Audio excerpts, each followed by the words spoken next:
Good evening. It's Robbie here again with the little Robbie Reads, because I know that a lot of people really enjoyed it last time, so I thought I'd bring it back for a little Robbie Reads. And this time I have for us from Yvonne, who wrote The Schnitzu Who Knew Jiu-Jitsu.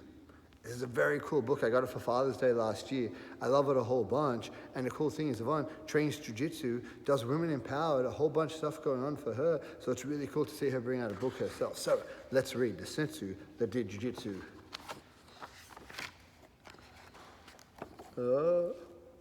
Green and orange belts. Okay. To all the instructors who passionately teach children the essential principles of jiu-jitsu, it's one thing to teach a dog new tricks. It's yet another to show him the way. Confidence, it's what lets you stand tall. Jiu-jitsu, it's the foundation upon which you stand. Jiu-jitsu builds your confidence. Right, so, Leo was just an ordinary schnitzu until he learned the art of jiu-jitsu. This is his story.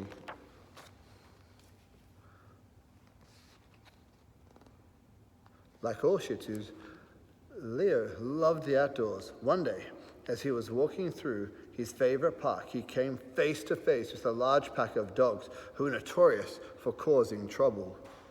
Leo was frightened. All he wanted to do was go home, but the sight of the dogs gave him chills. He could barely move a muscle. "What's your name, Short Stack?" said a fierce-looking Rottweiler, towering over Leo. His name was Weiler, and he was the pack leader. "I'm Leo," he said nervously. "Well, I've got news for you," said Weiler. "We're the roughs, and this is our turf. We decide who can be here.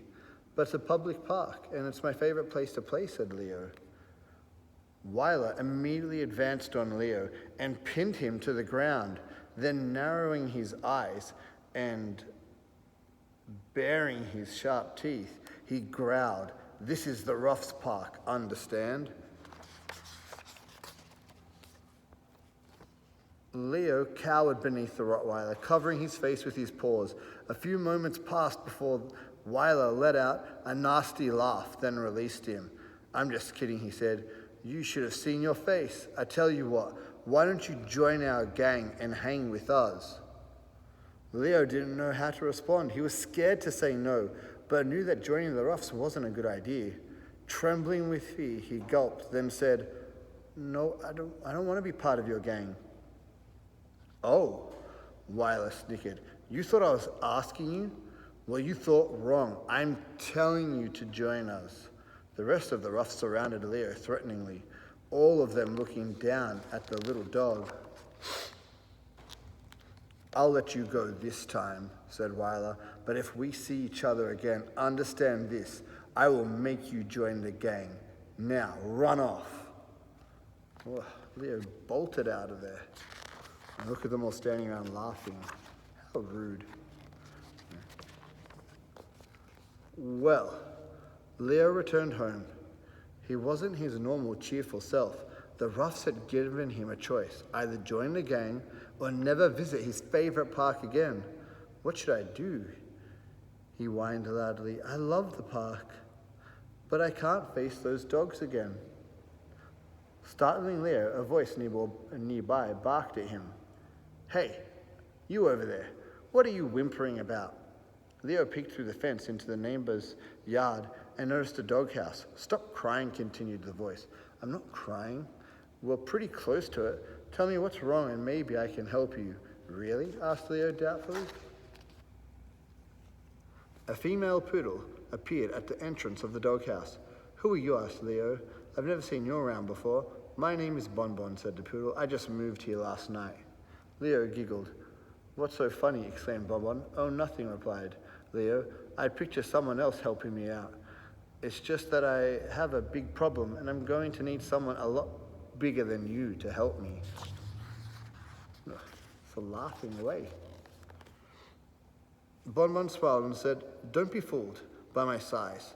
Looks can be deceiving. I tell you what, see that old wood pile in the back? Well, there's a hole in the fence there. Come over to my yard. Then tell me all about it. Leo made his way through the fence, then joined Bon Bon. It was a gang of dogs. They called themselves the Roughs. The poodle laughed. The Roughs? Are they up to no good again? You know them, asked Leo. Who doesn't know them? I've lived all over this town. Everyone knows the Roughs, said Bon Bon. Well, it was my first time meeting them, he told Bon Bon. What happened at the park, especially about how frightening it was when he refused the Weiler's demand. So now that you know the whole story, do you really think you can help me? Of course I can help you, answered Bon Bon. But let me ask you something. Have you ever heard of Jiu-Jitsu? Jiu what? Asked Leo, confused. The poodle corrected him. It's pronounced Jiu-Jitsu. No, I've never heard of Jiu-Jitsu, said Leo. It's a gentle art of self-defense that teaches you how to protect yourself. Let me explain. Bon Bon trotted into her doghouse, rummaged around for a few minutes. She then reappeared wearing a robe-like outfit. What's that? Asked Leo. It's a gi, said Bon Bon. It's worn by those who train in Jiu-Jitsu. Now, listen carefully. If you ever get into a situation where you have to defend yourself, there are 4 rules to remember. Rule number 1, if you can avoid the fight, avoid it at all costs. Rule number 2, if you get attacked, defend yourself. Rule number 3, you should never kick or punch an attacker. Instead, try to restrain him or her and talk it out.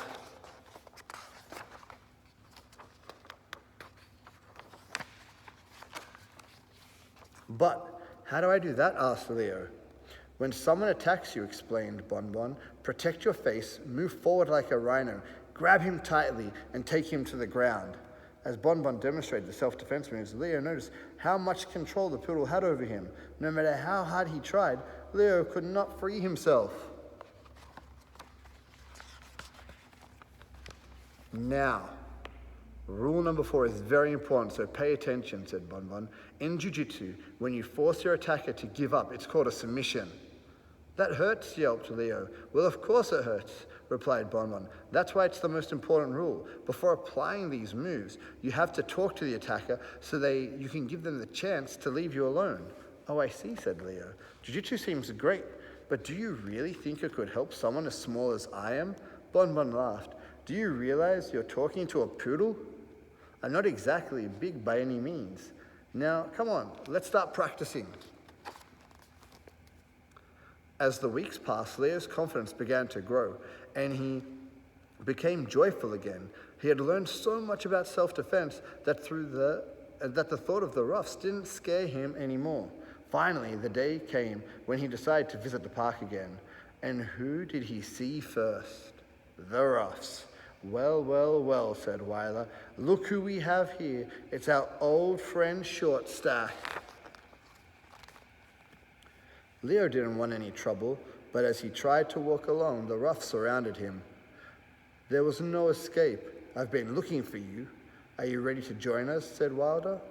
Leo wasn't afraid. Remembering the 4 rules of Jiu-Jitsu, he looked at the Rottweiler straight in the eyes. No, said Leo confidently. You're not a good dog, and I don't want to be part of your gang. What? Growled Weiler. Nobody says no to me. I run this turf, so you will do as I say. Then, without warning, Weiler charged towards Leo. Leo quickly protected his face and made a move that caught Weiler completely off guard. The big dog struggled to break free as Leo held him tightly. What are you doing? Said Weiler. Get off me. Are you going to stop? Asked Leo. There's no need for this. I don't negotiate with anybody, said Weiler, still struggling, especially not with someone as small as you. Well then, said Leo, you leave me no choice. Leo applied a submission, just like Bon Bon had taught him, forcing Weiler to cry out, okay, I'll stop. The Roughs couldn't believe their eyes. Their fearless leader had been defeated. I don't understand, said a stunned Weiler. It happened so fast. You didn't even hit me. How is it possible? Leo stepped back and helped the big dog to his feet. Smiling, he replied, Weiler, welcome to the art of Jiu-Jitsu. As the rest of the gang looked on, Weiler spoke 2 words that no one had ever heard him say before. "I'm sorry." Leo looked straight into Weiler's eyes and said, "Do me a favor, stop being a bully. Treat others the way you'd like to be treated." From that moment on, Weiler and the Roughs had a change of heart. They wanted to learn from Leo and become better dogs. They asked him if he could teach them jiu-jitsu. Leo was happy to show them what he'd learned from Bon Bon. He taught them the principles of jiu-jitsu, then when to use them and how to apply them in a confrontation. The dogs soon became best of friends as they spent their days practicing jiu-jitsu and playing together in the park. From then on, brave little Leo was forever known as the Shih Tzu who knew jiu-jitsu. And that's them hanging out. A cool story about a little dog who was getting bullied, learned jiu-jitsu, understood the principles, and not only used it to defeat a bad guy and defend himself, but passed it on and made the bully his friend, right? Held no grudges, didn't want revenge, just made the right choices. A very cool book. I hope you guys enjoyed.